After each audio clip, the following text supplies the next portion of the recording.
Misteri takrifan hearsay yang mengelirukan. Program bela Dato' Sri Najib Tan Sri Shafie Abdullah mencabar kerajaan menafikan secara terbuka perintah addendum yang dikatakan dikeluarkan Yang di-Pertuan Agong. Tiada seorang pun pegawai atau institusi kerajaan menafikan kewujudan dokumen itu yang turut dirujuk sebagai addendum. Anda fikirkanlah perkara yang begitu mustahak tak ada individu daripada kerajaan menafikannya. Kalau benda tu memang tak ada, kenapa tak boleh cakap? Katalah benda ini tak ada, jangan buang masa. Di bawah undang-undang keterangan, sikap berdiam diri kerajaan boleh dianggap alasan tidak sesuai. Begitulah dahsyatnya kesan undang-undang itu, kerajaan terpaksa mengesahkan kewujudan addendum itu jika ia memberi respon. Jadi sekarang anda lihat kerajaan berlakon pekak dan bisu, main sorok-sorok dengan addendum itu. Satu hari nanti ia akan muncul dalam keadaan paling buruk, tegas Shafie Abdullah. Shafie mempunyai asas yang cukup kukuh dalam kenyataan yang beliau keluarkan ketika sidang media di perkarangan mahkamah. Timbalan Perdana Menteri Zahid Hamidi dan Menteri Besar Pahang Wan Rosli adalah dua orang yang memegang jawatan kanan di dalam kerajaan pusat dan negeri.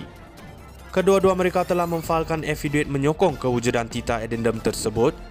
Sebaliknya, mahkamah telah menolak affidavit mereka atas penghakiman ianya hanya hearsay tanpa bukti yang kukuh. Dalam perbicaraan kes SRC, ramai saksi mengakui derma dari keluarga di Raja Arab Saudi itu benar. Malah saksi SPRM sendiri akui telah pergi ke Arab Saudi dan mengesahkan perkara ini. Tetapi dalam penghakiman Nazlan, beliau berkata derma Arab Saudi adalah kisah dongeng yang juga bermaksud hearsay. Tapi bila saksi-saksi kes Najib bagi kenyataan dalam mahkamah dengan menyebut nama Jolo, Nik Faizal, arwah Dato' Azlin tanpa kehadiran semua individu ini sebagai saksi penting, mahkamah terima sebagai bukti. Adakah takrifan hearsay di dalam mahkamah akan berubah mengikut keadaan dan orang yang kena tuduh? Misteri takrifan hearsay yang mengelirukan. Program bela Dato' Sri Najib Tan Sri Shafie Abdullah mencabar kerajaan menafikan secara terbuka perintah addendum yang dikatakan dikeluarkan Yang di-Pertuan Agong. Tiada seorang pun pegawai atau institusi kerajaan menafikan kewujudan dokumen itu yang turut dirujuk sebagai addendum. Anda fikirkanlah perkara yang begitu mustahak tak ada individu daripada kerajaan menafikannya. Kalau benda tu memang tak ada, kenapa tak boleh cakap? Katalah benda ini tak ada, jangan buang masa. Di bawah undang-undang keterangan, sikap berdiam diri kerajaan boleh dianggap alasan tidak sesuai.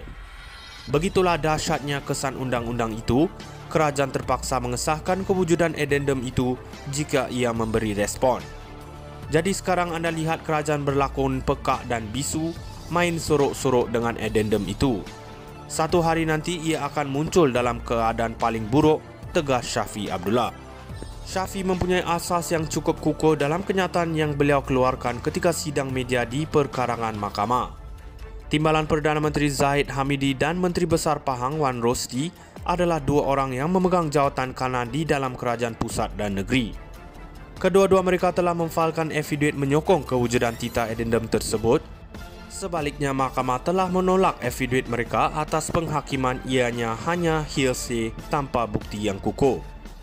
Dalam perbicaraan kes SRC, ramai saksi mengakui derma dari keluarga di Raja Arab Saudi itu benar. Malah saksi SPRM sendiri akui telah pergi ke Arab Saudi dan mengesahkan perkara ini. Tetapi dalam penghakiman Nazlan, beliau berkata derma Arab Saudi adalah kisah dongeng yang juga bermaksud hearsay.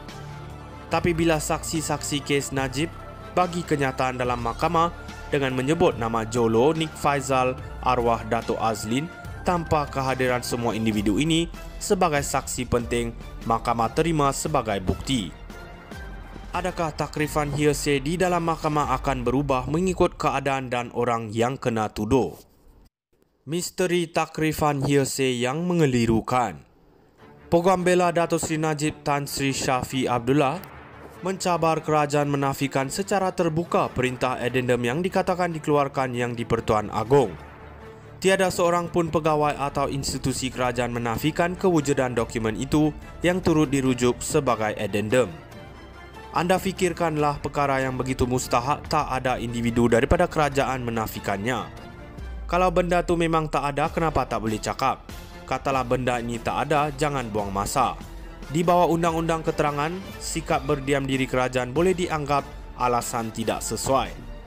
Begitulah dahsyatnya kesan undang-undang itu, kerajaan terpaksa mengesahkan kewujudan addendum itu jika ia memberi respon. Jadi sekarang anda lihat kerajaan berlakon pekak dan bisu, main sorok-sorok dengan addendum itu. Satu hari nanti ia akan muncul dalam keadaan paling buruk, tegas Shafie Abdullah. Shafie mempunyai asas yang cukup kukuh dalam kenyataan yang beliau keluarkan ketika sidang media di perkarangan mahkamah. Timbalan Perdana Menteri Zahid Hamidi dan Menteri Besar Pahang Wan Rosdi adalah dua orang yang memegang jawatan kanan di dalam kerajaan pusat dan negeri. Kedua-dua mereka telah memfailkan afidavid menyokong kewujudan titah addendum tersebut.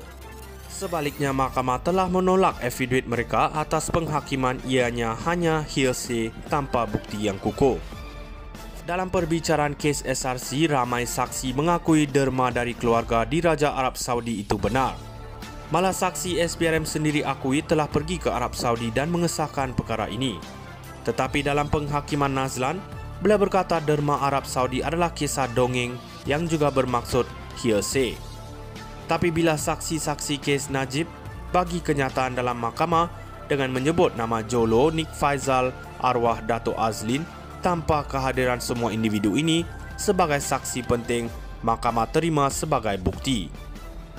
Adakah takrifan hearsay di dalam mahkamah akan berubah mengikut keadaan dan orang yang kena tuduh? Misteri takrifan hearsay yang mengelirukan. Peguam bela Dato' Sri Najib Tan